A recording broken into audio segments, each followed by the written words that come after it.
Hello! Welcome to Weird Rap Podcast.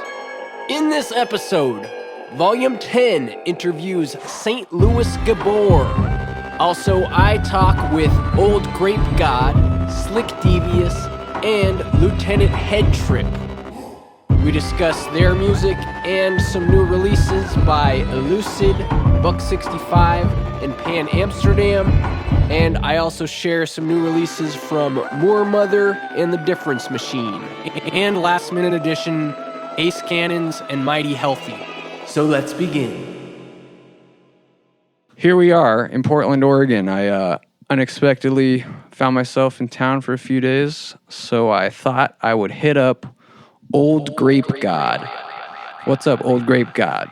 How's it going, man? Doing pretty good. Great. I just was clued into your music, like I think about 2 or 3 weeks ago, listening to the Free Music Empire podcast. What's the name of that podcast? State of the Game. State of the Game. Great podcast that puts me up on a lot of new music. Yeah, it was fun.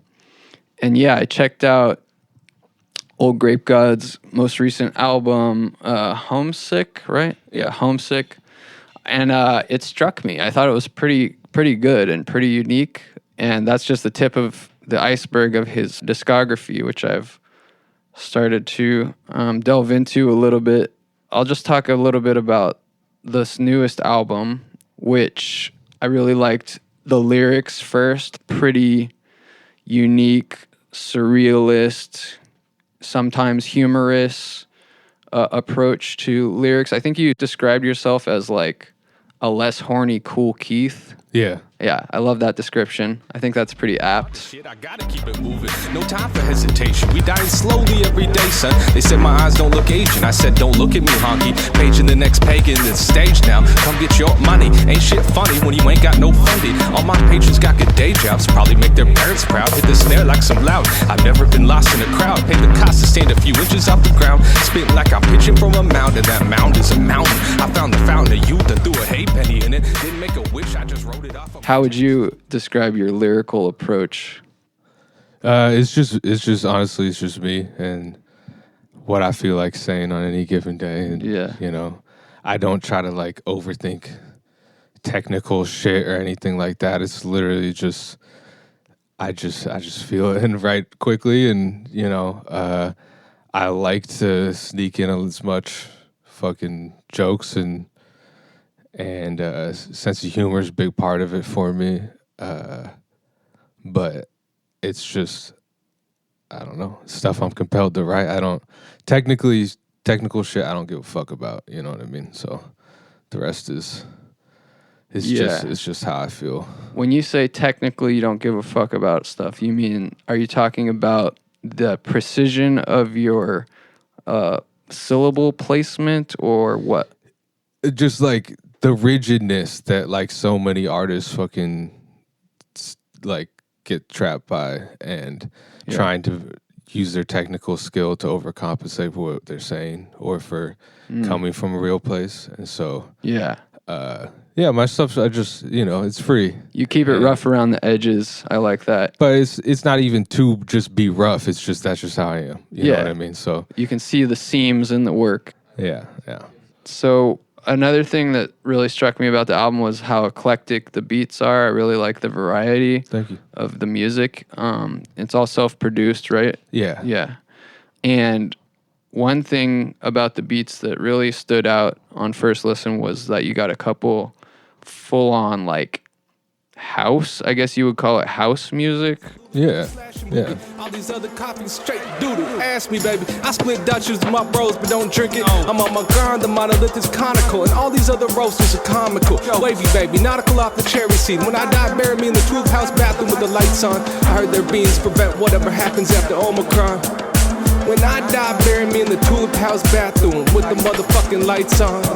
I heard their beans prevent whatever happens after fucking Omicron. Yeah, I mean, I don't really know any genres, so if I put 4 on the floor on some shit, it's house music. Sure. And it's obviously inspired by house music and jungle music and shit like that I like, but I don't necessarily study the genres or anything. It's just like I like that type of music, and I've always liked making shit like that. I think energy-wise and rapping over it's fun, and it can, because the project's called Homesick, so I felt it would be cool to have some house music in there, and so I felt like it drove it home a little bit. That's something I would like to hear more of, like, back in the days of like the late 80s, I guess. It was somewhat common to have hip house around. You'd have your, a lot of regular rap albums would have like one hip house song on it with like some house music and rapping. Then, of course, there was like Technotronic and CNC Music Factory that kind of ran with that in a more poppy direction. But I feel like it could be explored, that like kind of 4 on the floor beats with rap, a lot more than I've heard it in the contemporary hip hop world. So I hope to hear you do more of that, and maybe other people like explore that. Yeah, I mean, people have been rapping on house beats forever, and rap started rapping over disco and shit. So it's like it's all rooted in dance music and things, and I think that from outside analyst standpoint, like it's sometimes it's just a tempo that needs to express it, and I think that rappers need to embrace that. Like you should be able to do vocals on any context and setting to express what you're trying to do. And it does seem to be getting more widely accepted to do that, especially a lot of the kind of more underground alternative rap music that I hear. It seems like people are getting more and more liberal with what kind of beats they're willing to rap over, and I think that's a good direction. Yeah, I mean, a lot of people think they make weird shit, but they don't. They make the same shit people made 30 years ago, and it's worse. It's just, So I started going a little bit further back into your discography, and the second most recent solo album you put out is called Defenseless. Is that the one? Yeah. Yeah, and I thought that was pretty cool. But what I really liked is the slowed and mowed version of that album, which is, slowed down version basically. Yeah. And then what did you also like remix it or chop it up a little bit more? Yeah. I dropped that version before the regular speed version. Wipe with the blood with a ShamWow on your scalp, no shampoo. Just transition, feeling lucky. Kush look like a shamrock. I don't celebrate with champagne. I deserve something stronger. Known to leave the stage in shambles. A shameless shaman. Trip pace in the rhyme. I don't say face of shame. So I generally like slowed down rap music. Yeah, so do I. And so I wanted to mention, like, if you did like a version of Homesick like that, I think I wouldn't be mad at that. Yeah, might have to do that. Thought I'd mention that. Yeah. So we also got in the room Slick Devious, Grape God's cohort in music. They are a duo as Paint Soup, and Slick Devious has a bunch of solo music out too. And I just, as of yesterday, started checking that out. I thought that your latest project, I Just Gotta Work Harder, the name of the album, sounds pretty cool. I've only made it through like 3 songs so far, but I'm going to go ahead and recommend that to people. Slick Devious, I Just Gotta Work Harder.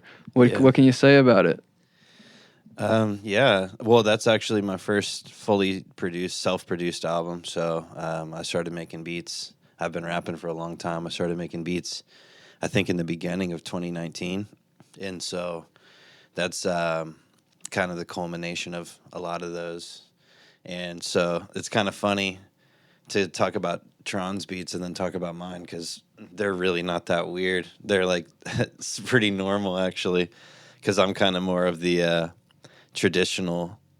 I come from a more traditional school of hip hop MCing, I suppose, than Tron. But yeah, so but I still try to be weird. Promethazine is purple, so they tell me. Seeing the blues from the very base of my belly, it's a universal truth that compels me to do it. I be Celsius cooling, catch the Kelvins when I'm cooking up. Fahrenheit 444, got the oven stuck. Used to want Ferrari cars, but now a yard would be enough. Staring at myself in the puddle, I felt the subtle touch. First there was 2 sets of foot. Yeah, I mean, I will say that the 3 beats that I heard, they struck me as not like super weird, but definitely very pleasing to my ear all the same, and like certainly elements that made them not be boring or sound too traditional. So yeah, Thank you. And mixed really nicely too. Like they hit pretty well in my car when I was playing it. Yeah, that's we got to give props to Skelly Skell. He was the one who recorded and engineered that, and he's quite good at what he does. He's the audio wizard. But the upcoming Paint Soup is entirely recorded and mixed and mastered by Tron, and he's becoming his own Phil Spector. Hell yeah. Without the other shit. Yeah, without the killing and everything else, the sick shit. So yeah, my original intention with this interview was mainly to just talk about some new music releases, as we tend to do at the beginning of the podcast.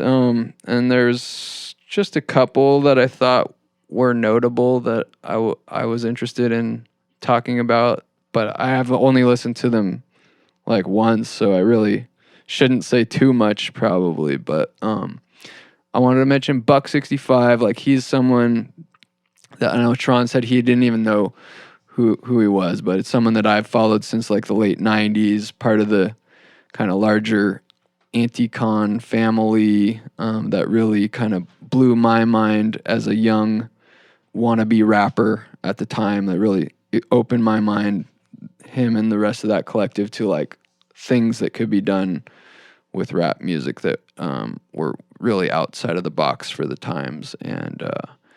And you know, so he has this dude, Buck 65, went on like a 7-year hiatus or something, and just recently started doing stuff again.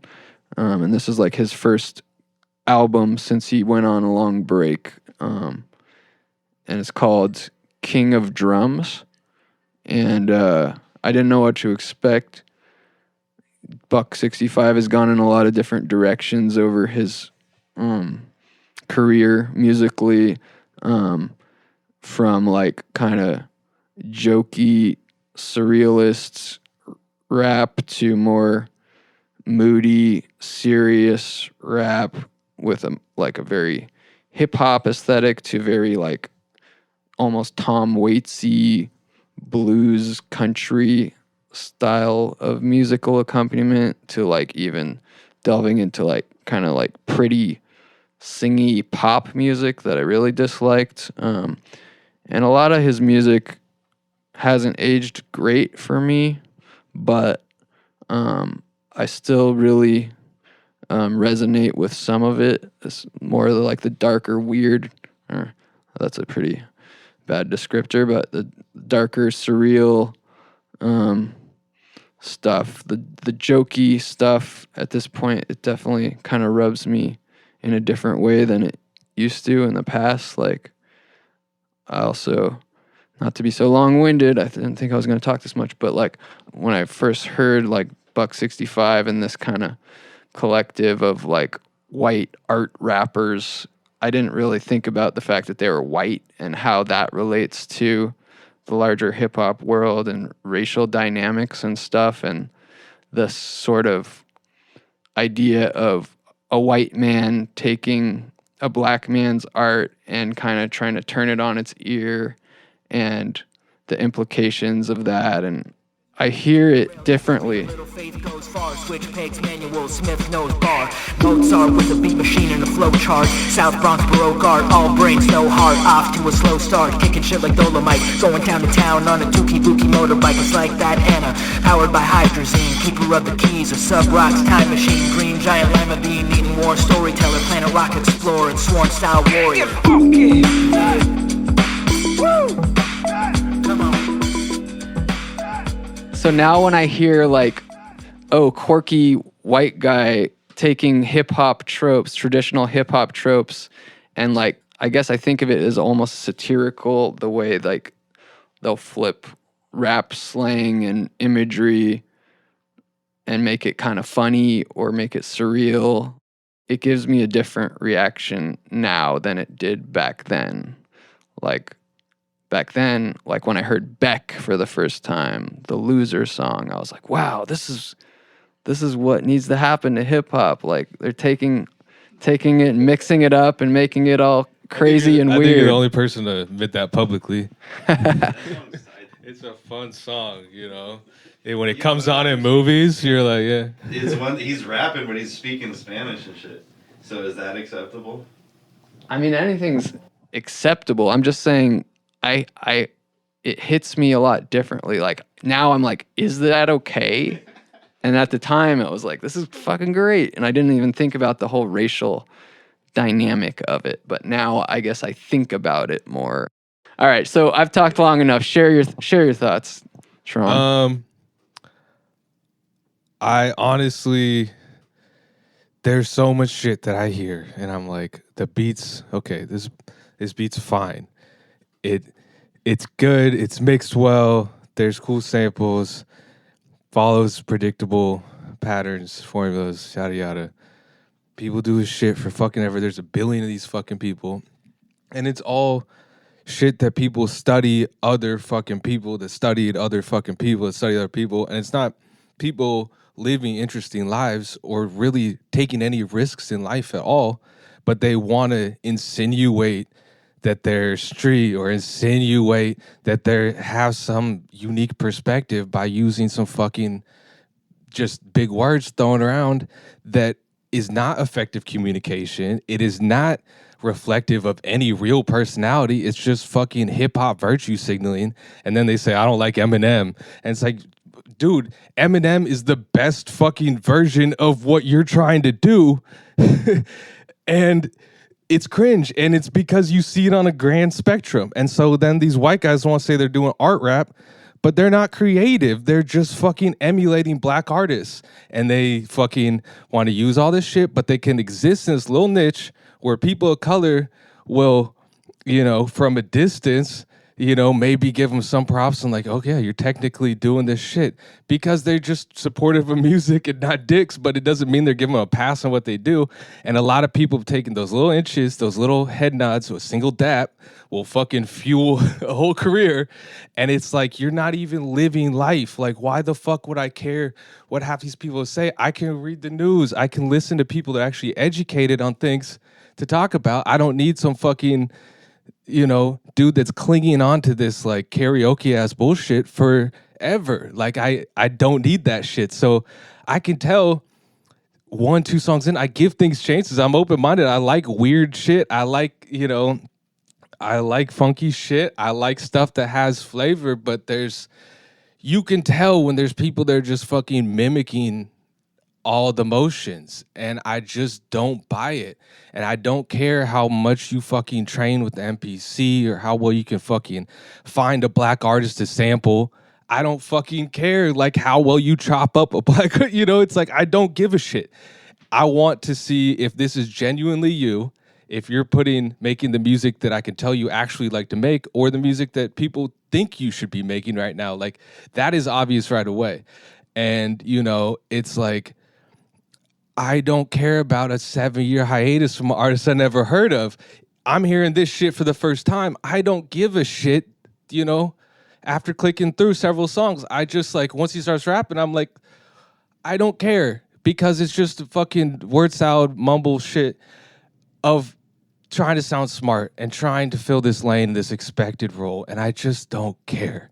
And like, people want to say they're art rap, but they don't paint. I fucking paint. People use these metaphors like they don't fucking do anything. They just fucking it's like, and so much shit. I can't do it. And like, I want to listen to something that's going to inspire me. I'm not going to waste my time entertaining mediocrity just for the sake of what they did in the past or who they know or whatever the fuck. Like, I just don't fucking care. And so it's really hard, like, even shit that's good. I'm like, this shit's good, but it's boring. A lot of the shit that's coming down the underground now, it's good, but it's boring.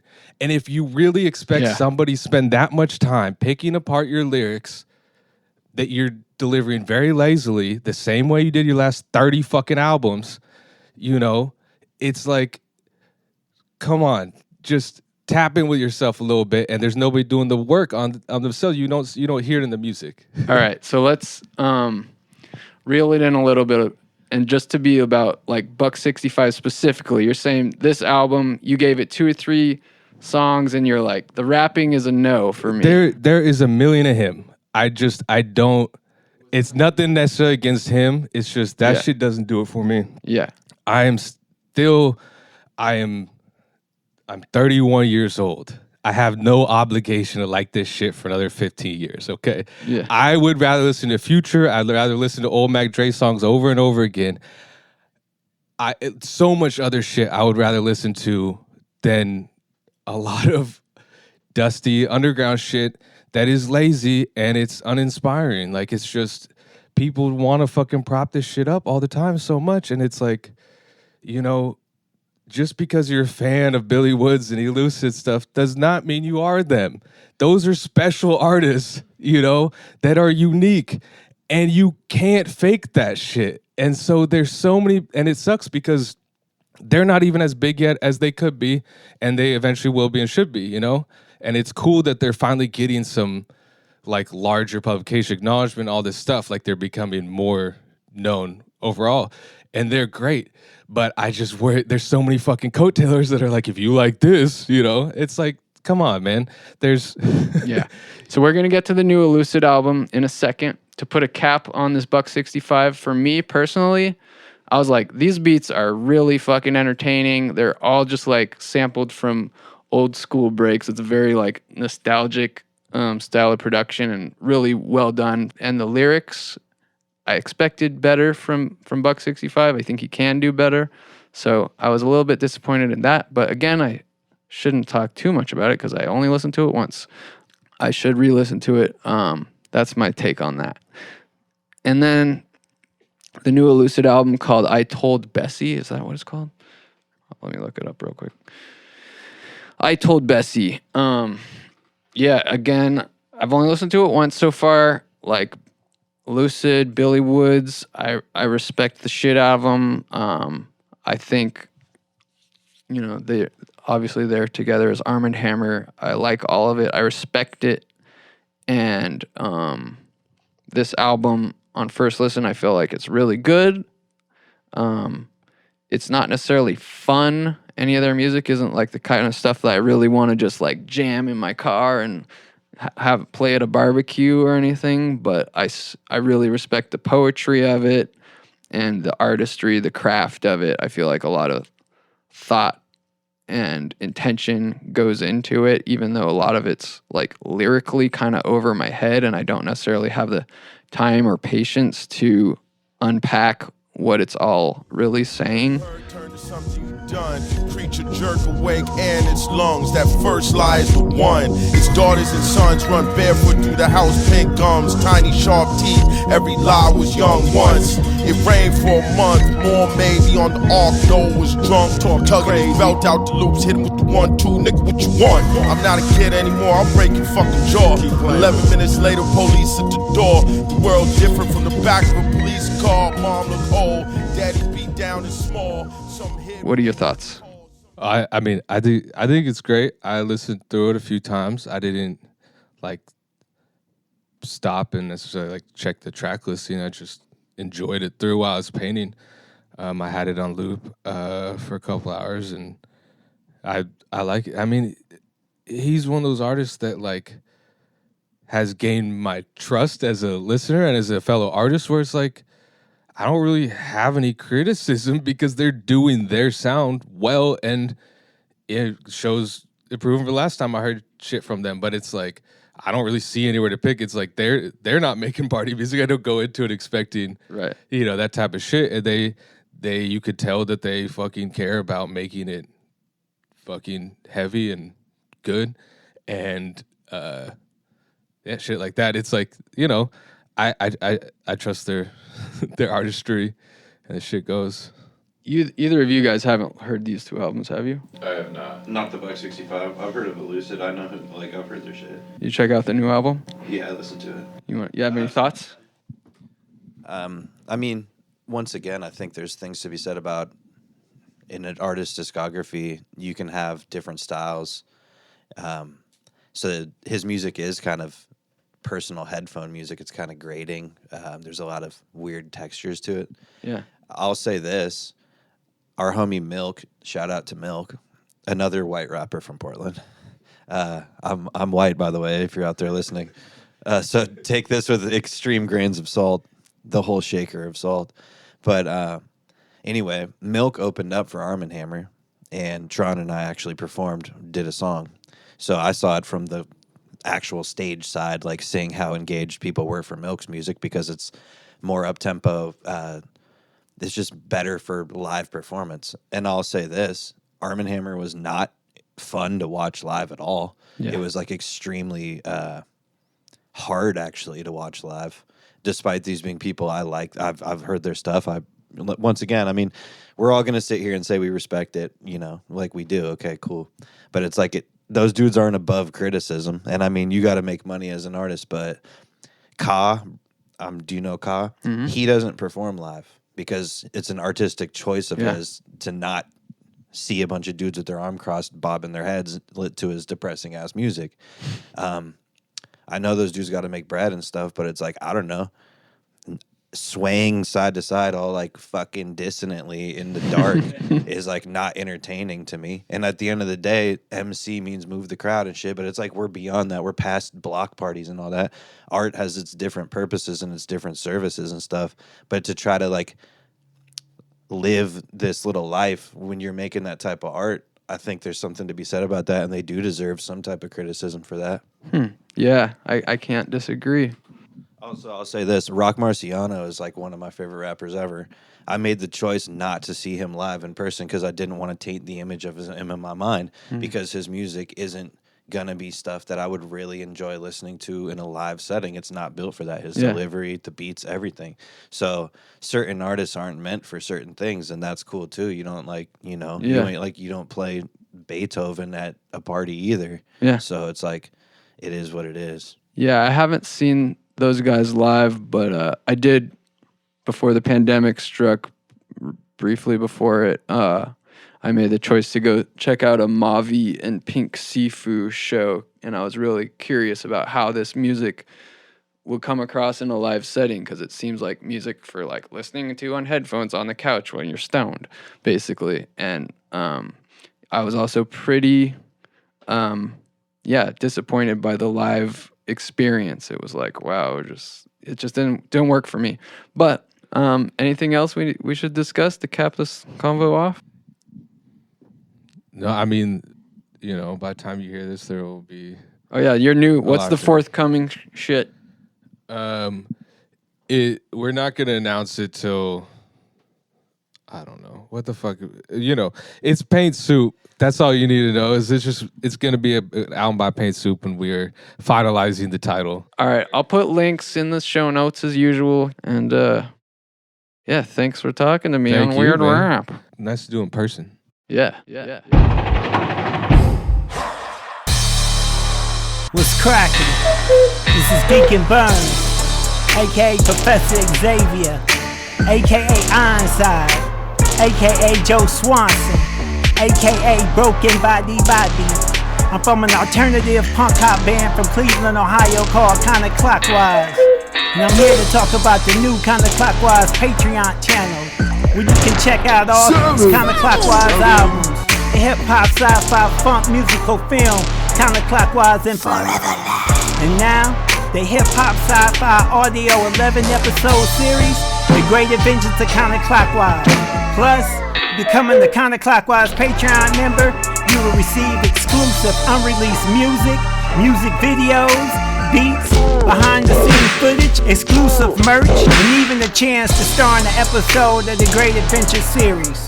Feel free to leave donations and show your support so we can continue to give you guys unique and groundbreaking content.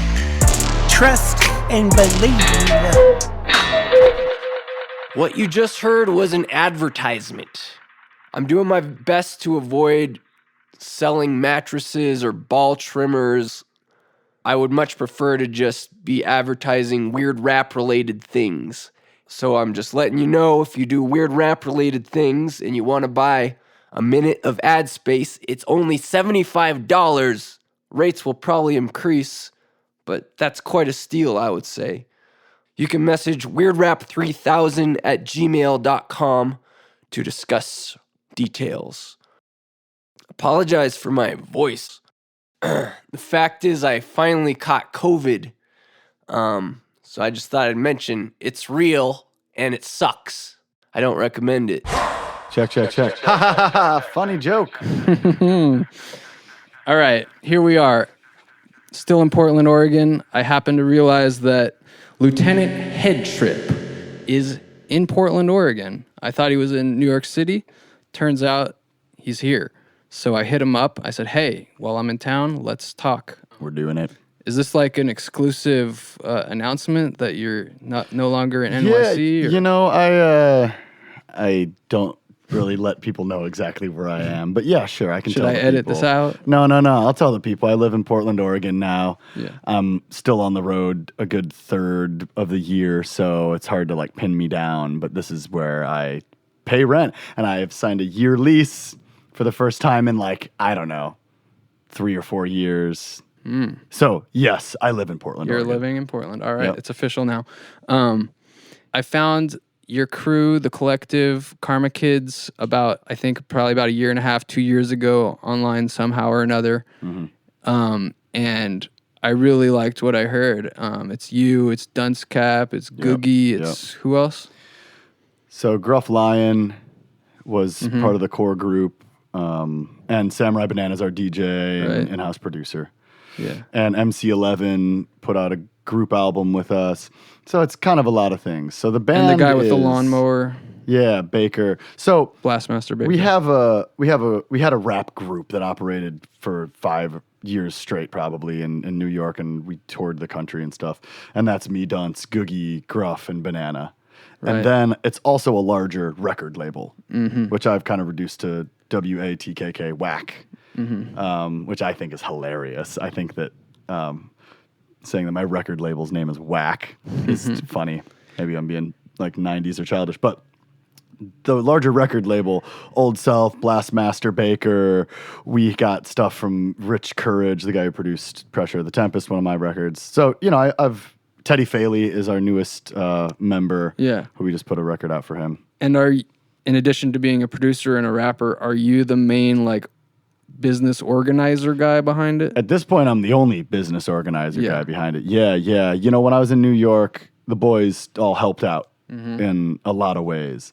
But I've always been like the driving force behind it. Yeah. And it's my baby. And at this point, it's just me. And in fact, I'm kind of in over my head as usual. Again, you know, for the first time since I left New York, you know, I'm back and in over my head. And we got a lot of dope music coming this year / early next year. Who knows? Yeah, what's on the horizon? Oh, boy. Well, I don't usually...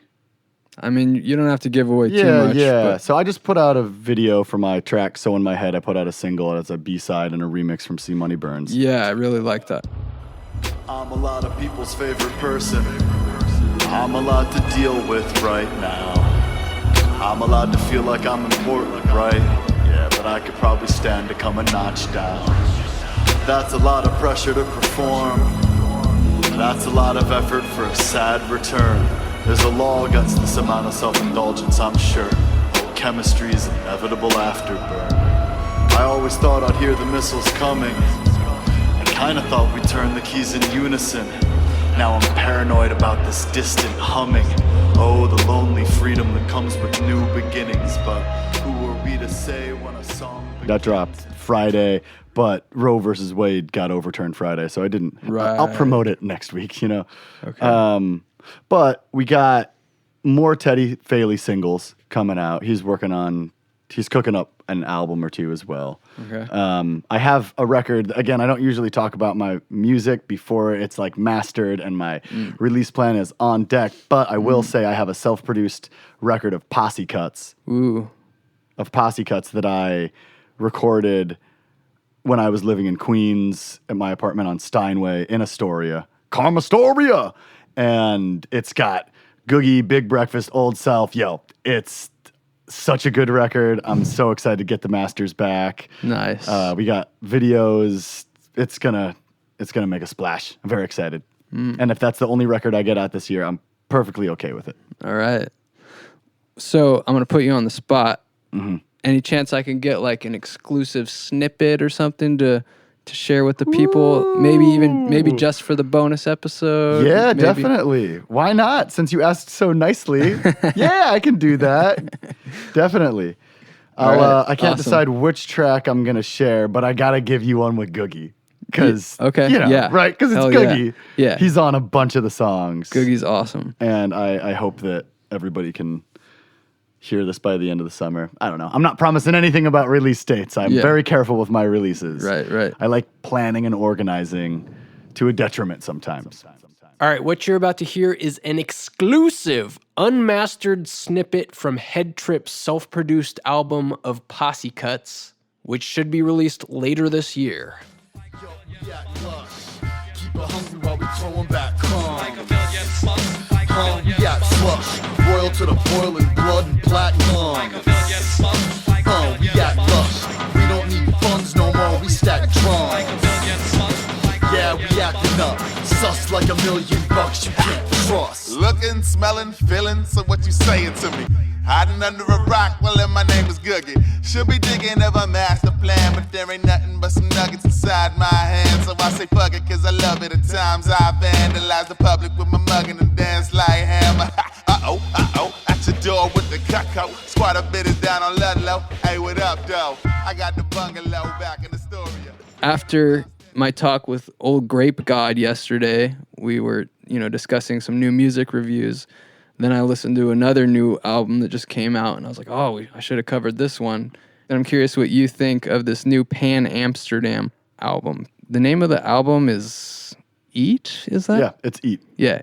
And Damu's on the production. Yeah, Damu the Fudge Monk is on production, and I've followed Pan Amsterdam's music for a couple years. I think he's put out a good 3-4 albums in the last 5 years, maybe 4 years. I don't know, something like that. Yeah, I was reading about him, and he seems to have popped up in the last few years. Yeah, and I think he's got a real playful lyrical style. Kind of reminds me of early De La Soul style, kind of surrealistic approach, kind of funny, kind of whimsical. I can see that. I can see the De La Soul. What really grabbed me was that it's so relaxing. Yeah. And it's so chill, and it seems so effortless, Right. It really seems like free writing, it seemed at first glance, and the vibe, production and lyrics and delivery is so chill. But if you really listen, there's a lot going on, especially in the rhyme schemes. Yeah. And there's a lot of unique rhymes, which is wonderful to hear. There's none of this fire desire nonsense. And if there is something playful in a corny way, that it's wonderful, and it only brings out his sense of humor.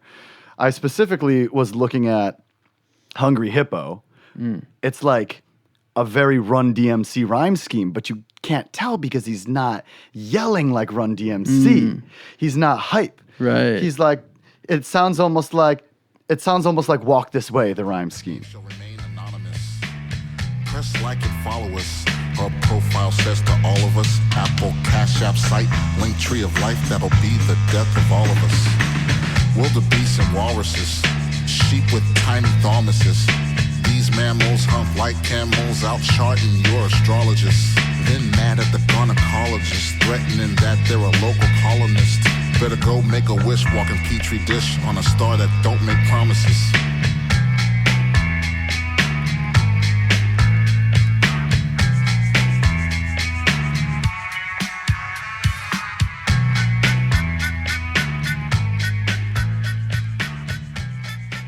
And then you get into other tracks like High Bar, and there's like all these internal rhymes, and he connects his thoughts back like 2 bars after he made a point. So it eventually all connects. Like I can tell he's putting in work, but again, the delivery makes it all seem so effortless. Yeah, that's one thing I really love about it too. And I think you've given this album probably a closer listen than I have, so I'm going to let you keep going if you have more notes. But I will say what, on the relaxing note, like I felt so relaxed listening to this yesterday that I literally fell asleep in the middle of it. That's wonderful. And then I woke up and fell asleep again and like rewound it, the parts that I had missed, and was listening to it half awake and half asleep. It was the greatest soundtrack for that. And I was that just like cloud, right? This is like great music to like wake up to. And like that's good. I can definitely feel that.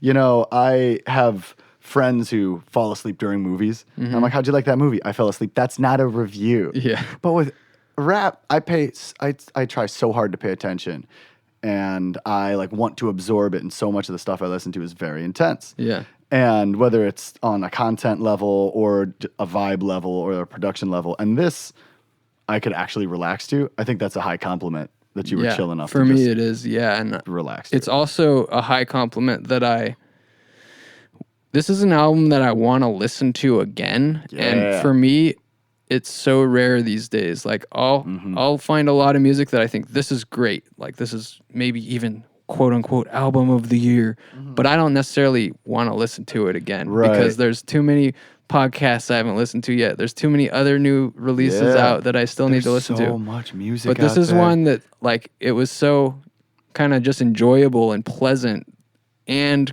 creative and weird and unique and just interesting. Like you can focus in and pay attention to it if you want, or you can kind of just let it go in the background. And it's something that I want to keep listening to. So definitely. That's a big compliment. It's gonna have me coming back too. A lot of my top albums this year and last year and the year before, I maybe only listened to a couple times. Yeah. I also don't like to listen to other rappers too much when I'm writing. Right. I am currently writing. And so that might have something to do with it too.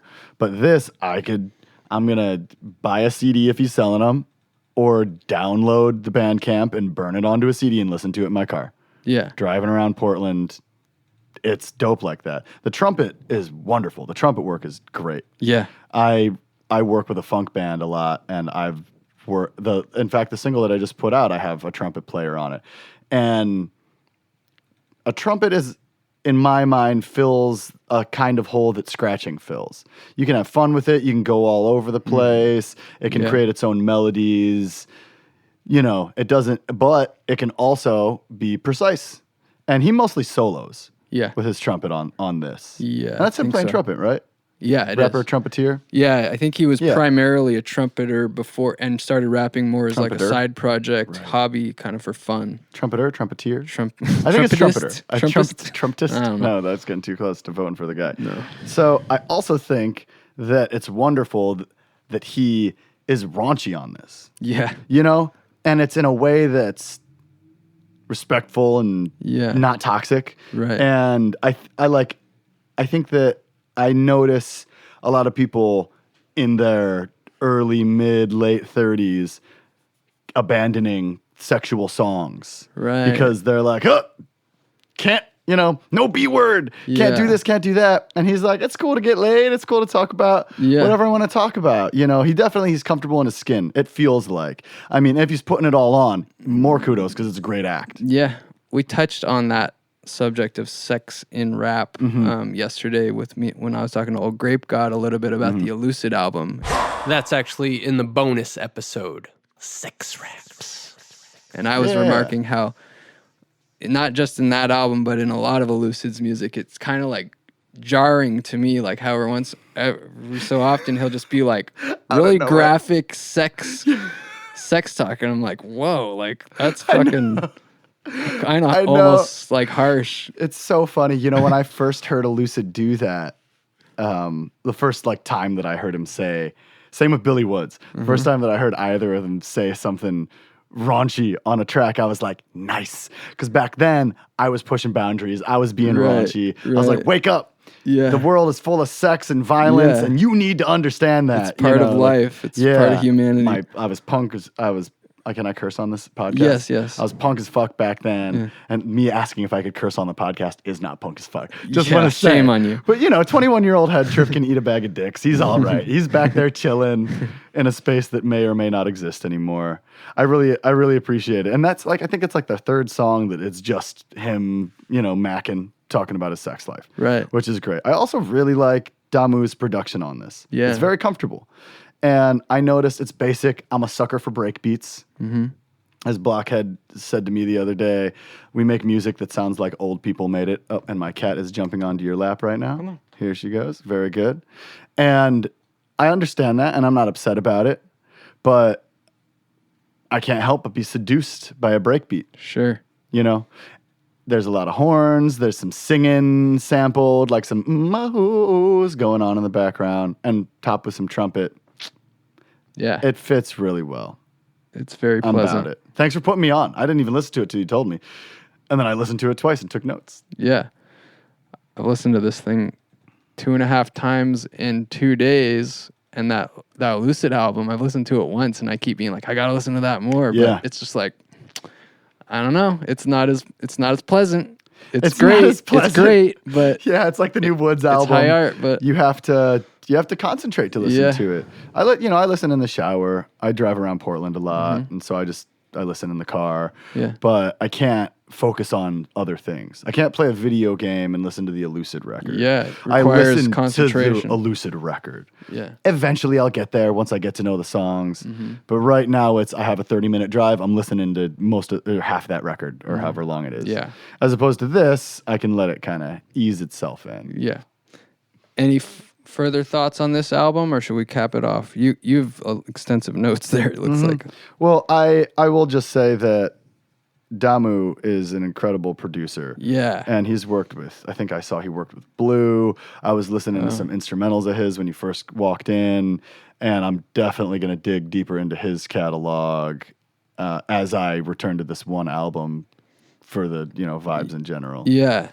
And I think another just interesting note is that Pan Amsterdam, he's done most of the production himself, I think, on the past albums, and he's produced I think it's the most recent Iggy Pop album, which I'm pretty interested in hearing. I scanned through an article and I saw the word Iggy Pop, and I was like, I don't have time to figure this out, but I'm super intrigued. I'm surprised I never ran into him. I was in New York forever, and he's up in Harlem. Okay. I don't know how long he's been there, but shout out. If you're listening, dope record. Yeah. Likewise, I'd like to interview Pan Amsterdam at some point. I think I hit him up and didn't get a reply, so if you hear me now, I still would like to. Us rappers were hard to get a hold of sometimes. Yep. Yeah, anything else you want to talk about before we shut the mics? Yeah. I will be on tour. Oh, cool. I'm going back east, and I'm going to be playing in Ohio. I got a show in Brooklyn. I got a show in Manhattan in August. So if you want to follow me around at all, if you're interested, you can go to @Lt Headtrip. I'm Lt Headtrip, like Lieutenant Headtrip, on everything. Cool. Well, thank you so much, Headtrip, for joining the Weird Rap podcast. We'll stay in touch. And what a pleasure. Thanks for hitting me up. For sure. In this month's bonus episode, you can spend some extra time with Old Grape God and Slick Devious as we discuss Elucid's graphic sex raps and more. Also, me and Headtrip discuss different ways of listening to rap music. Plus, there's additional time with Volume 10 and St. Louis Gibbor. You get that and so much more for just $3 tiny at patreon.com/weirdrap. A couple other releases that I want to sneak in here as I close in on editing. More Mother Jazz Codes. This album is beautiful and strange. I think some people would say it's mostly not even rap. They would say it's spoken word. When I interviewed Beans of Anti-Pop Consortium, he says there is no difference between rap and spoken word. And whatever, as a music critic. I'm trying to label things less anyway. So whatever it is, I think it's really cool, and I recommend it. It's alright, so sweet on me. It's all blood, smiling at me so Crypt keepers of violence. It's all love. Meet me on the stoop, dressed like night, kissing snow. I mean, so sweet on me. So sweet on me. Must be from Chicago or Harlem or Blackwell or Texas. It's all blood.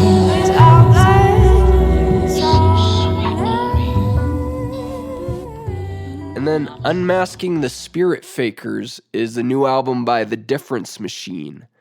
I've been following this group for a while. They established themselves as this kind of psych rock rap group, and they've really taken a left turn for this new album, going in a much more like kind of aggressive, I don't know, a different direction, and I like it. Yours, but only if you spy. Shit hit the world like I wrote Dutch. Cause it's split down the middle when there's no guts. Fuck a half full, half empty, fill the whole cup. I should be able to drink till I throw up. And a bunch of scary ass rappers with no nuts. All afraid to be honest cause they wanna blow up.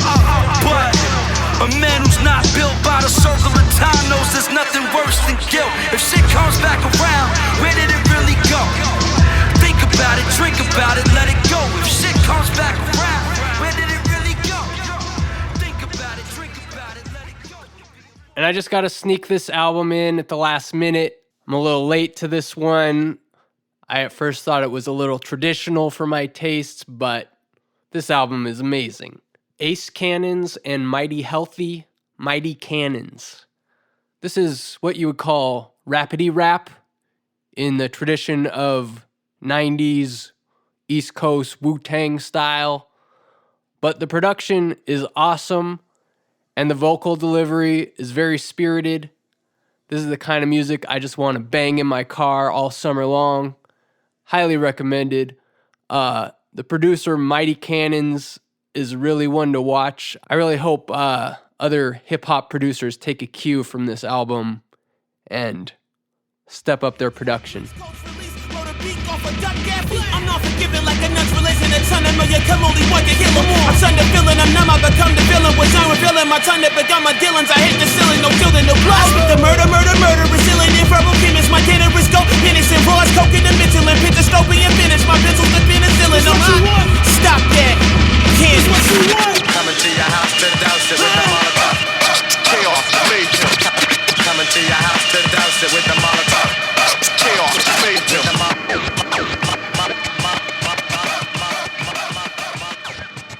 The following is a paid advertisement for a forthcoming release on Illuminated Paths.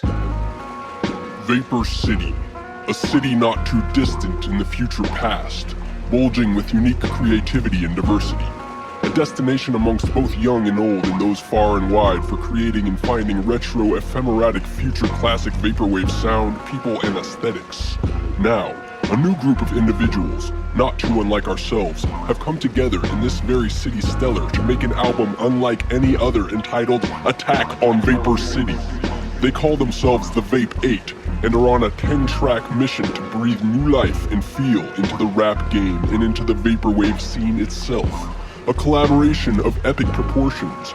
Bosby, PPS, ZMS, MC Jimmy James, Darko the Super, Faust, PSJ Sushi, and Black Wick join forces. Finally, let the journey begin. All rich people of cancer, y'all done. Now you gotta prove to us that you ain't complete scum. Been letting this shit slide for way too long, dog. What's up with you? Telling us how to live and we don't fuck with you. Lawyer up, bitch. Standing in no strap. I'm drinking white tequila and I'm smoking hat. I'm riding people, hoodie, black and black. Y'all be cooking dopest niggas like we make it back. It's like that. Yeah. The first 25 cassettes of this limited release come in vintage pillbox cases, and all cassettes come with 3 random trading cards from a series of 10. Cost only 12 bones. Tentative release date, July 15th at illuminatedpaths.bandcamp.com. And now, it's our feature presentation. We got special guest interviewer Volume 10 speaking with the incredible St. Louis Gibbor. 1999. I was coming out of a real dark patch. I was seeking help. And I walked into this church, into the middle of this meeting. This man's preaching. He sounded like he'd been following me around my whole life. It sounded like he was talking straight to me. And I approached him. I wanted to learn more about this God he was talking about. Long story longer, I started serving as an armor bearer. And what is that? An armor bearer just is basically a spiritual internship. Okay. And for some reason, my mama named me Shane. Everybody in the world that knows me outside of, me calling myself St. Louis Gibbor knows me as Shane. But he started calling me Louis. And I didn't understand it, but I took it off of face value, and I read enough of the scripture to see that every single time somebody came into an experience with God, they came in with one name and left with another. So when this man started calling me Louis, I just took it as okay. So the man started calling you Louis, even though that was not my name. Okay. His family, his daughters, his wife would be like, "Why do you keep calling him Louis? That man's name is Shane." He was like, "I don't know why I keep calling him Louis." I took it for that. And Gibbor, Lt Gibbor is one of God's names, God of War. Got you. I just threw all that together. And I didn't know this, but it was about 5 years ago, my brother had let me know. I have 2 half brothers. And I never met my grandfather. And my brother let me know because his mama was like, "Why you call yourself St. Louis Gibbor?" She said, "You know that your granddaddy's name was Louis, right?" I said, "No, I did not." So with that, I got my father in the natural. I carry that name with Louis Gibbor. And if you play with the word, the El Gibbor, I got my heavenly father's name in my name. So I left it like that. I swear I can smell the faintest scent of salt of the breeze, but you see I'm prone to act like a dog was crossing the Colorado River into the Pacific time zone. Yup, from the 818 to the 213, from the 626 to the 310. I'm a bona fide Soul County Nina boy, but the whole state's my home sweet home. Eureka, beholding, we're holding the same golden state of mind as pioneers of old. A ball sipping, reminiscing on easy, cruising down the street in his 6-4. In spite of the bloody, get crippling, get multifaceted, gangbanging tendencies, you'll find the natives coinciding a piece of Venice Beach corporately getting it. I was wondering, where did my man get that weird rap moniker from? Where did that come from? I was curious about that. Did you hear him? Oh, you didn't hear him. He wants to know where you got the weird rap name from. Well, weird rap, that name, I don't know, just struck me like a bolt of lightning. I mean, it's based on the kind of music that I like to hear, which is out of the ordinary, unusual, not the norm, the opposite of the norm. So weird rap had a catchy ring to me. I kind of regret that name now because I know some people don't like to be called weird and there's negative connotations for it, but for me, it's a term of endearment. I like that. I thought that was where the name came from, but I didn't want to assume. But I've embraced weird. I've always, growing up, some background. Growing up, always being considered the weird one. And it took me a long time to realize, like, okay, I'm good with that, though. I think y'all are weird, too. I've just learned to embrace what is my weird. Right. And so he happened to believe that there's a slight Caucasian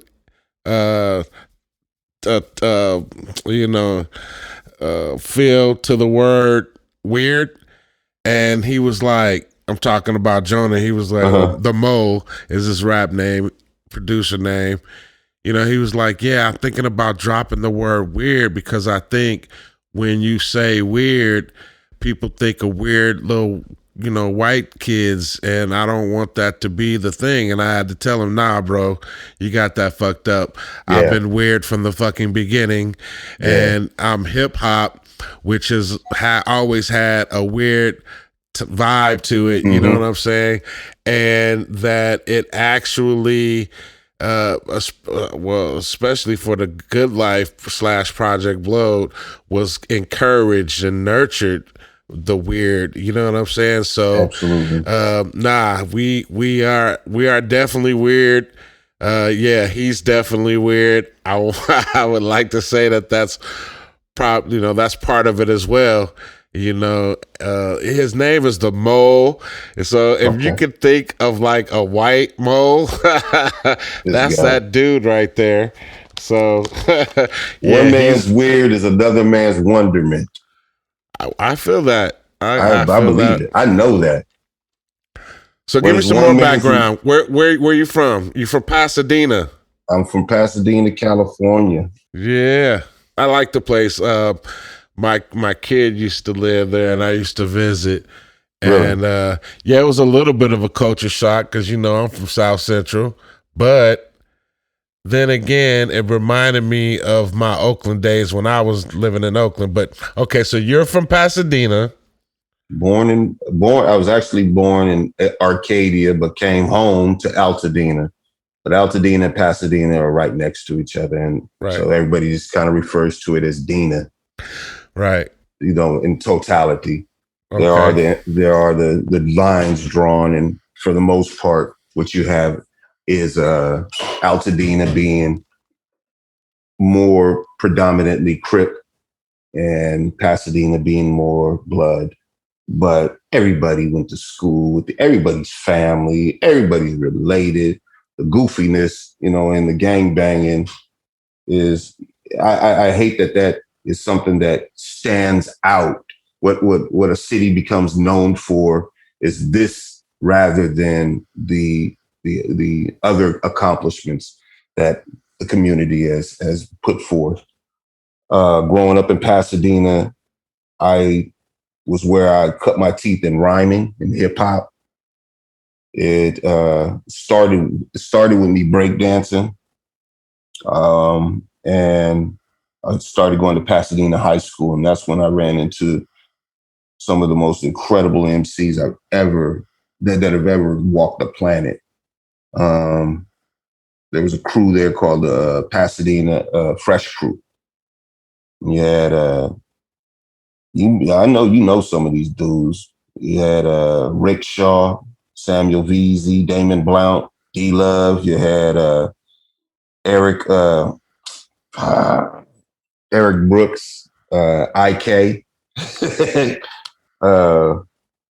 I walking through the hallways. We had they had sections that were supposed to have these lockers, but we no longer had lockers, so they just put plywood over the lockers and painted over the plywood, and they would be in the hallways banging on them lockers, like 4 or 5 people banging out a beat, and then Samuel Veazey be over there with a cake cutter scratching and somebody freestyling, and I fell in love, bro. I was like, I don't know how, but I would love to be able to do that, and that's where I got bit by that bug.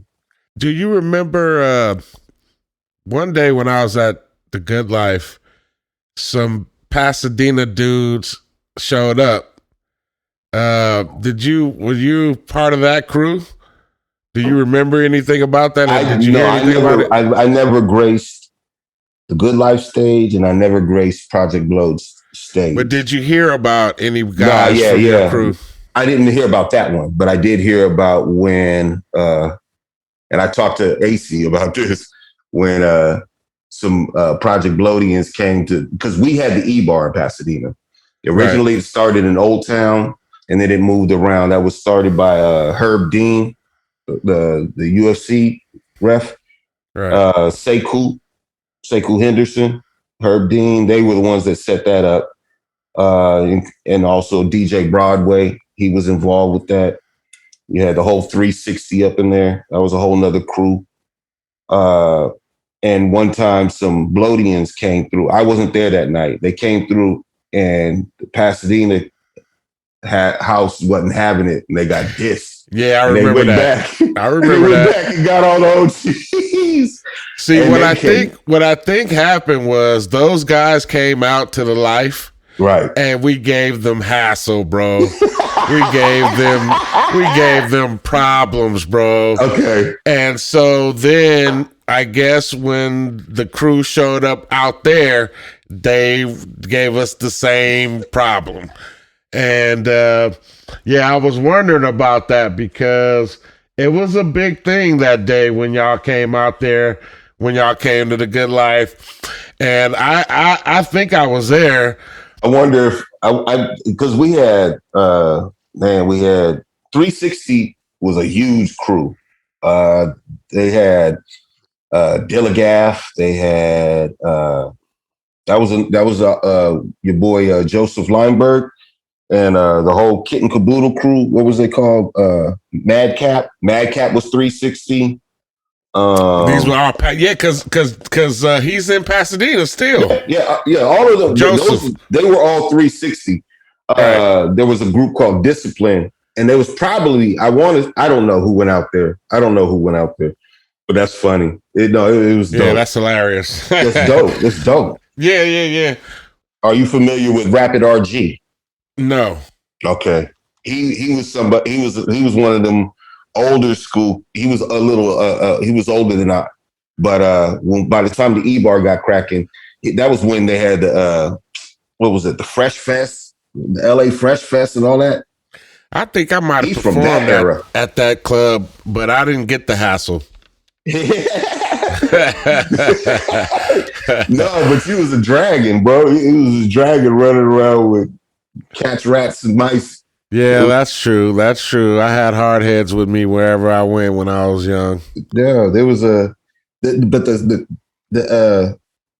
influence. Even though I never made it to Project Bloat, I never made it to Good Life. I remember when Medusa came out to Pasadena. She changed the temperature. She changed the way I looked at rhyming. So yeah, that's a good avenue to follow up on. So influences. So Medusa, give us some more. Yourself.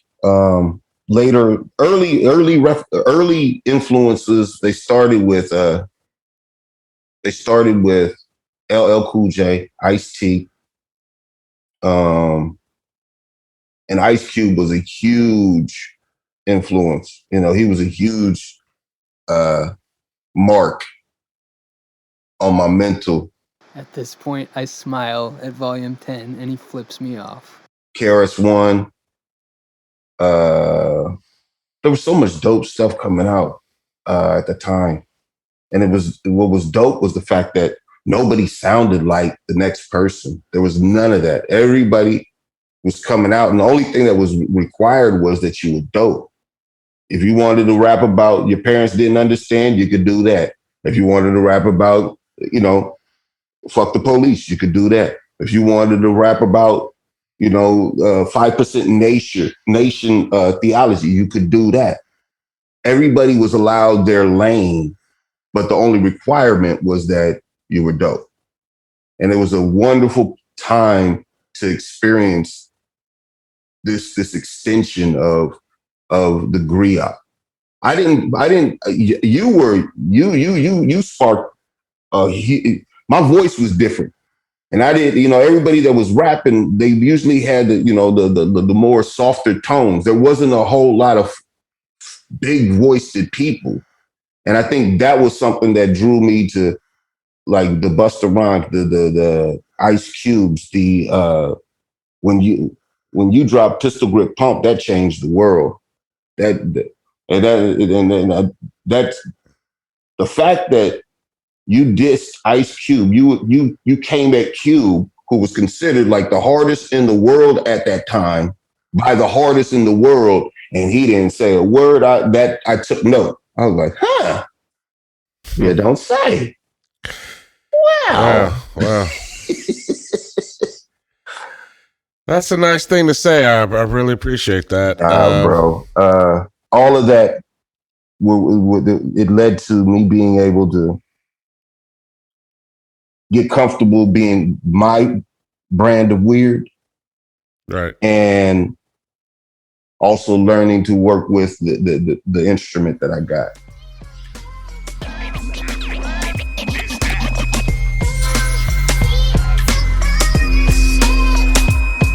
This that Mansa Musa mindset, muted since the Middle Ages. The enduring sons of kings and slaves surviving the middle passage. From the womb to the tomb, the bassinet to the casket. The antithesis to the long-drawn character depicting us as savages. From flashback to the future, fast track to the present. This that West Coast representing whilst nighttime resents the rap. Step reading of poetic words made with purpose in the booth. So how did you finding Project Blow occur? It probably through DJ Life. DJ Life, he took me down there. Like I said, I never got through the door. I ended up out on the sidewalk the few times that I did go to the Blow, and just hearing the music bumping, looking around. We were very competitive back then, so everywhere was, a potential battle. I learned about where I was standing out in front of probably close to a decade later. Okay. You know what I mean? Right. I didn't know that it was even called Project Blood at the time that I was standing out in front of it. Right. I got you. I didn't start listening to your album. I did listen to. I didn't listen, I listened to your album. My man Amon, he had it. He lived in Glendale at the time, and he had your album, Hip Opera. And I was hanging out with him for like a week, just over there couch surfing, and we'd go out, hang out all night. And during the day, he'd go to work. I'd be sitting up in there listening to all of his music. And I sat and listened to the hip opera from beginning to end, like probably 3 times. And that was because of its availability to me. I was not even aware of the Freestyle Fellowship at that time. I knew they existed, but I didn't know what they were doing. I didn't know what Bus Driver was doing. Well, I tell you, bro, that's really dope for me to hear, bro, because like I always knew there were guys out there that was influenced by me, you know what I'm saying? And very seldom do I hear an MC just admit it to me and say, yo, bro, no, you really are one of my influences. You know what I mean? Absolutely, bro. I don't hear that often. And when you came, like when we were doing the Good Life show, and I probably did about 10 or so shows producing as the Good Life, and you came down. And I said to one of my, I think it was Jay Smooth. I said, Jay Smooth, he sounds a little like me, man. Like not upset about it, just like, hey, I think he might be one of my students, you know. And Jay was like, nah, he don't sound nothing like you. And I was like, get the fuck out of here, man. I hear it very clearly. But bro, I think maybe. Do you not remember? You stopped me in the middle of my set. And came up on stage. And you grabbed the mic. You were like, hey, this nigga's dope. But I gotta say something. What an asshole. I think I hear a little 10 in you. Woo. Man. That sounds like me. That sounds like me. Okay, that was the night. So that was the night that I turned to Smooth and I said that. And I think because he said, nah, man, he don't sound nothing like you. He might have been trying to like keep shit down. Like, nah, 10, just leave it alone. You know what I'm saying? I don't know. But I think because he said that made me like, fuck that. I know it's true. And it made me pumped up. And yeah, I remember that now. So yeah, that was crazy. And I'm glad that it ended up to be true, because then that would have made me to be the biggest asshole in the world, right? Hey, you still might be the I still might. I was waiting for that. Well, so let me tell you, Jay Smooth is a fan of weird rap, and I'll tell you, Jay Smooth, you were wrong. Gibbor gave it up. I'm one of his influences, and I'm the first. I'm thinking you saying I'm the first. Your first experience with the Good Life project / Project Blog, and that's dope. I appreciate that, man. Yeah. I appreciate that. But that whole legacy is it's deep and it's dope. You know. So, listen, I want to talk about your first album. What's the name of it again? Music to Live To. A Little Light. Music to Live To. Now, I got to be honest. I didn't really.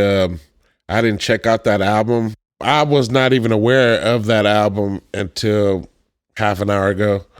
But that album was it. You know, see a lot of what I've been doing is just on some MCing.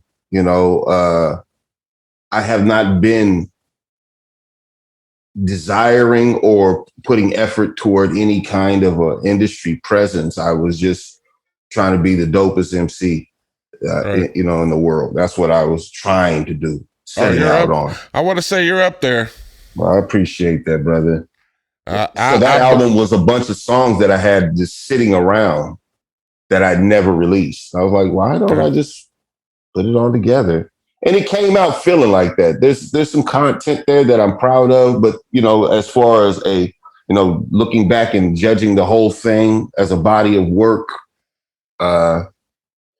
I can see where the quality of the sound, and we've had this conversation about mixing and that type of thing.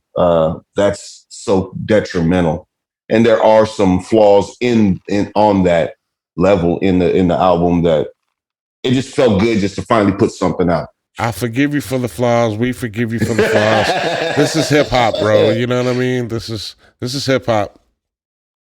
Now, I'm gonna tell you, yes, there were some flaws to that album. Absolutely. But I'm gonna tell you, you made up for it with the album that you got with DJ Ja Blues. Respect. What's the name of that song? What name of the album again? The Supernatural Progression of the Boom Bap. You like long titles, don't you? I don't know if that's what it is. Shorten those suckers up so we can remember them, bro. Because, you know, okay, so one more time for this last one. The Supernatural Progression of the Boom Bap. I'm going to tell you, bro, you know, it's a classic album to me, bro. You know what I mean? It's one of the doper pieces of material that's been out to me. Hold on. I got a couple questions, bro. First, I want to talk about the Bad Breath song. Come on. Now, that shit was hilarious as fuck. Was it a freestyle? Did you write it? It was a freestyle, okay. And it's just like an interlude, I guess, on the album, right? You'd call it an interlude. And it was hilarious as hell, bro. So tell me how that came about. And who were you talking about? We're in the middle of the session. I'm at Hugo's. That's a close one. I'm at his spot. He live out there in the valley. We were, you know, we're in the middle of a session. He's looking. I don't know if he was looking for the beat or what, but that wasn't even the beat that we were looking for. He just played. He played the beat, started playing, and I just started. It just made it. I heard that in the beat. The reason I was talking about Bad Breath is because I have bad breath. If anybody knows Shane, anybody knows St. Louis, you know I walk around click-clacking because I always have a tin full of Altoids in my pocket because I'm aware that I have bad breath, and that's my bad breath kryptonite. And so that's just what came out. Yeah, it's hilarious, bro. We were over here cracking up as fuck on that song. I mean, why they look away? The homie said your breath stank. It seems so lame. They know Shane by his name. And his biggest claim to fame is that nigga's breath stank. So the Bad Breath song is really about you. I think it's pretty plain when you listen to it. I'm Well, talking about me. I didn't know your name was Shane. Yeah. See, that's the thing. I didn't know who Shane was. And to be honest, bro, I had no idea. I thought your name was Lewis. I feel you. I feel you. Now, look, people understand. I mean, we're good friends. So we've been hanging out for a while. You know, we talk pretty much regularly, and I just never knew that his name was Shane. I like Lewis better. just to tell you. It's all good. I like Lewis better. It's all right. Okay, so look. Here's a song that I gotta talk about.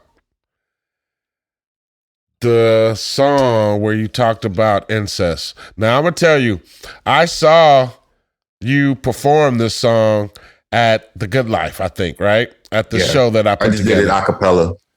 And you did it faster. You kind of did it in a chop.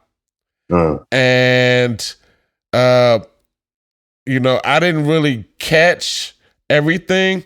So I thought you may have had some type of relationship with a family member. I'm just going to tell you.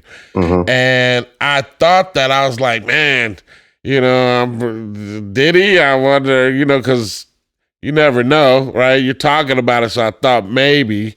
And then today I heard it again, the one that you know, did in the studio, and I was able to critique it a little bit better. And I recognized that it was a story about a stepfather and his stepdaughter. And so, I mean, it's one of the heavier songs that I've heard from you. Why don't you tell me a little bit about that song, how it came up? Were the people in it real people? You know, give me some background on it. Yeah, I wrote that, I want to say 2009-ish, and somebody slid me a beat, and I don't know how I the beat was a little faster, and I don't know if I started the rhyme first and then tried to put it to the beat. I don't remember. Anyways, everybody in that piece is real. Some of it's me. Some of it's other people that are very close to me. I'm not going to tell nobody else's story. But so what do you mean some of it is you? Did you have an incestual relationship with a family member? No, I was molested as a child. Okay. So there, you know, that's where the eyes and the ears came in. And then over the years. What do you mean by that? What do you mean by that? The eyes and the ears came in. What does that mean? You know, as a child, and that started, I would say, 4-ish, 5-ish, being molested. And as an adult, writing about that topic, and I think I was trying to hide still as I was trying to divulge my story. Over the years as a child, you know, you talk to other young members of the family, like, yeah, that happened to you too. The secrets get divulged amongst the victims as we sit back and you know, watch out for that, watch out for him, watch out for her. Yeah, you know, these were the conversations we were having as children, having to, you know, be wary of certain adults. And so then I was able to be privy to And then some of this stuff is in courts of law. You know, like I said, I'm not going to divulge other people's information, but everything that happened to somebody, to me or somebody that I love. And it just became, the writing process became a place where I could tell the truth without putting people's names on it. And still I got free. I got it. It's out there. I told on you. You know what I mean? It's the same thing. I think it's way more common than people admit to. I think there's way more of that happening. It's caused me to be a different adult. You know, a lot of my relatives, as you know, my children were young. They didn't understand why I wouldn't let my children go stay at an auntie's or an uncle's, or, you know what I mean? Certain people's, like, that's your family. Like, nah, but under your watch, my ass got had, and that's not going to happen in mine. Right. Yeah, but no, that it was that was the voice of many victims being able to just get that out. Please, I don't intend to offend you. But I don't think it's the drugs that you're on, but maybe what's in you that's really the issue. Like all them insecurities that got you hopping in and out of abusive relationships, and how you're so freaking intelligent that you can even intellectualize chasing the wind. And shit, what about that independent indignance that got you screaming, I can do bad all on my own? But deep in the midnight hour, you're in your crime. I want to say thanks, man. I also want to say, man, you're a brave person for admitting that in public. I don't think that enough men actually say those words, you know what I mean? And I think it's a problem because, you know, as you said, as kids, you were having conversations about who to stay away from. But I think as grown adults, we tend to want to forget about those things and not have conversations about them as grown adults. Mm-hmm. And I think that's a problem because, you know, you may be able to save somebody, you know what I mean, by having those conversations as a grown adult, as opposed to a child. You don't really have any power as a kid, but I think as an adult, you can be the voice of you know, those that can't speak for themselves. And I think that's just real awesome of you, bro. It's one of that song is one of the reasons why I'm considering your talent to be of great status. You know what I mean? Because it's not just about rapping, it's about your pen. You know what I mean? The things you talk about are of a higher caliber, and I want to give you that respect, man, because I've heard people talk about it in raps in passing, like they mention it, but I very rarely hear like a whole song, you know, given the topic and written in such detail and strength. So yeah, appreciate that, bro. No, I thank you for that. I appreciate that. I want to talk about my favorite song, bro. The Ghost.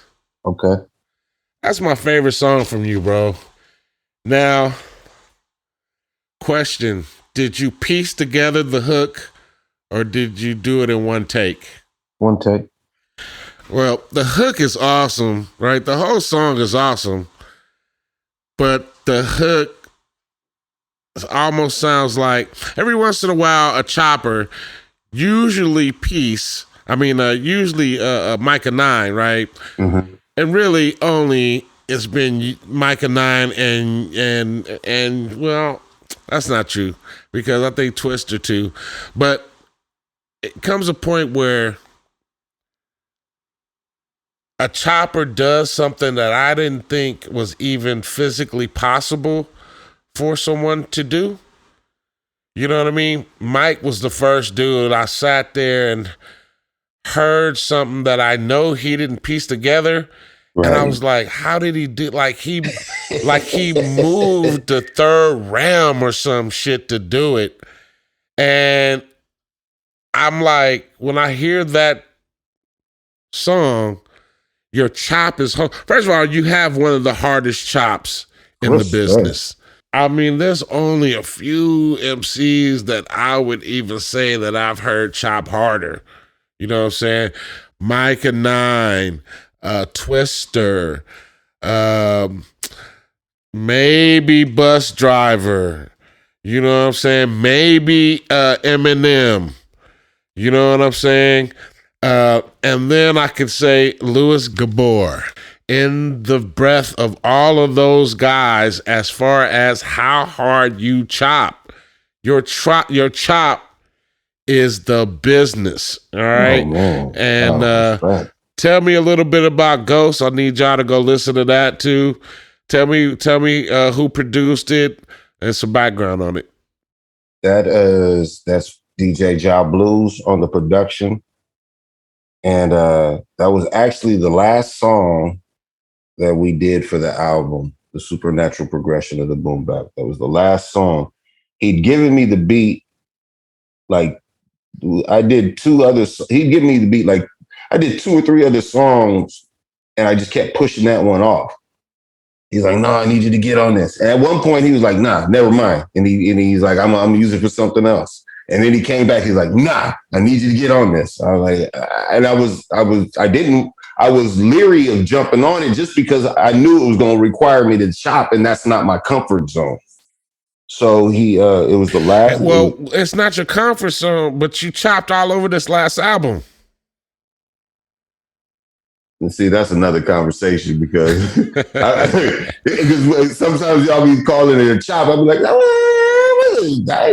wouldn't call that a chop. But that's neither here nor there. Well, typically when you get into the fast rap category, it's all chop to me. You know what I'm saying? Because some people say, no, he's not chopping, he's just rapping fast.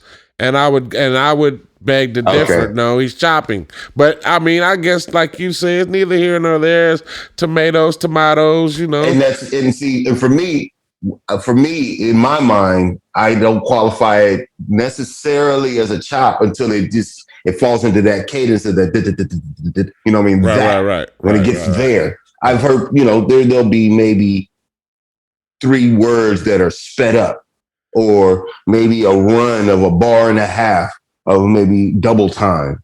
And I won't necessarily consider that a chop. So how many songs on this album you think is a chop? Maybe 3. Well, Mo, did you catch that? That only 3 of the songs on the album were chops? I mean, we're getting into semantics here. It's like your definition. So I don't think it really matters. But yeah, I mean, there's a lot of intricate fast rapping on the album. I don't know. It doesn't matter if it's called chopping or not. But yeah, it's a lot of great rapping. And that last song, though, you're rapping fucking fast. So that's what you're saying. Absolutely. It's really fast compared to the rest. Absolutely. Absolutely. I agree with that. When you're ready, drop the needle to the record. Let me get it for a minute. Live it like there is a limit. Committed to the vision, spitting like a building bridges. Soulful with the breaker kings in the kitchen.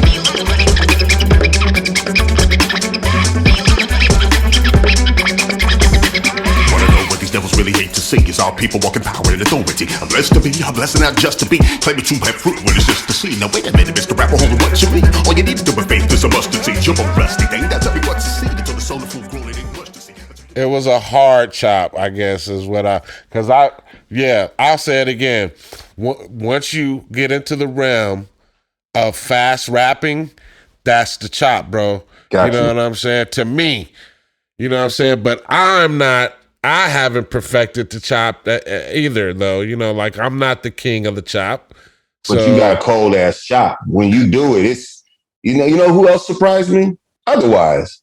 I ran across a video. It was in a backyard, some function, and it was 2 Mex and then Two Mex was like low key chopping, and then Two Mex was chopping, and then he handed the mic to Otherwise, and I don't know why. It's just probably because I never heard him, and that man went in so daggone hard, and I've heard you do it on a few songs, and it's unique, it's different.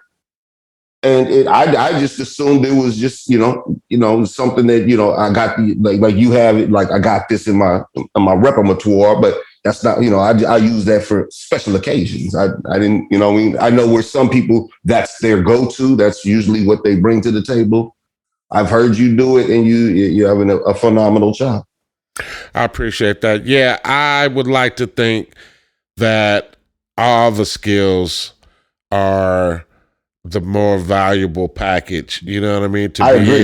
To be able to jump on any track basically and paint on that, however the song or the instrumental moves you, and I would like, I hate to be in a box, and I'm glad that you're not in a box. You know what I mean? I would not like you as much if you were the same all the way across. And I think that's how I feel about my artists, that I'm a fan of. I don't want them. I want to see different shades of you. I want to see different personalities of your work. I don't want to see the same thing over and over. That's boring to me. Yeah. Most of my albums have been all over the place. I would say, different styles for me, different type of beats. That makes me pay attention. I get bored easily. I'm good at this. You know what I mean? I've been good at this for a long time. So when I listen to someone and they're doing the same thing over and over again, I get bored of that real quick. And there's certain, I'm not going to say any names, there's certain groups that I stopped listening to because I am an MC and I am somewhat of a downloader. Like I downloaded that already. Why do you keep giving me this? You know what I mean? Mm-hmm. I'm glad you're not like that. You are definitely can touch all aspects of hip hop with your lyrics and your patterns, and I appreciate that about you. And you're one of the best. And I sit here and realize that you don't have but 2 albums really, right? And because of that, a lot of people would say, well, he's taken out of the realm of being considered one of the best. But I've been in that situation because at one point, after hip hopera, there was a long time where I didn't rap. And so people looked down at that and said, well, he's only got an album or 2 or whatever, and how can he be considered one of the best? And it was one of the things that gave me inspiration to come back and drop more records, you know what I mean? Mm-hmm. Because how dare you tell me I'm not one of the best because I don't have enough material, you know what I'm saying? But I think people need to understand that just because a person only has a certain amount of albums out or whatever, a certain amount of material, does not take away from their skill. If a person got to the point where their skill was over most of the planet, you still have to recognize that person at one point, whatever. There's a lot of people that are considered one of the best because they got to a pop status, mm-hmm. You know what I mean? Mm-hmm. And that's a little bit more understandable. People mistakenly think money is part of what makes a person one of the best. You know what I mean? A lot of people would not want to consider a person that doesn't have a lot of money to be considered, one of the best, somebody who gained a lot of prestige in the game as far as radio, pop, or whatever. But no, that's not necessarily the truth. The truth is that if someone shined and they shined brighter than everyone else for an album, well, damn it, they sound better than everybody else on an album. And you have to give that person some respect. So I'm going to tell you, bro, yeah, this last album that you did, very good, very unique. One of the best albums that I've ever heard. And I would suggest that you continue to chop, because you have one of the hardest ass chops in the business when you decide to do it. So don't take that off of your repertoire. You keep that chopping going. Gotcha. You know what I mean? Gotcha. Again, thank you. I do not take that lightly. How about what's new for you? What's coming up? What's new? My man Joe Baggs and I, we back on deck.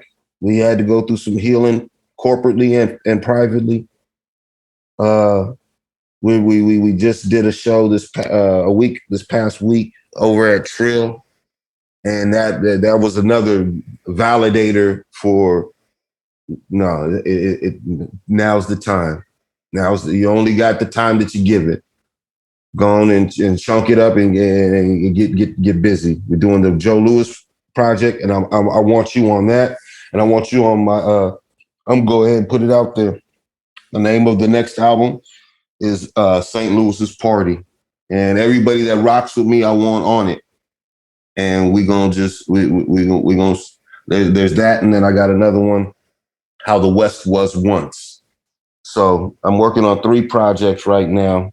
We got some other things going on, but I want to get those knocked down first. Well, you feel like being controversial and explaining all that Joe Lewis conversation there?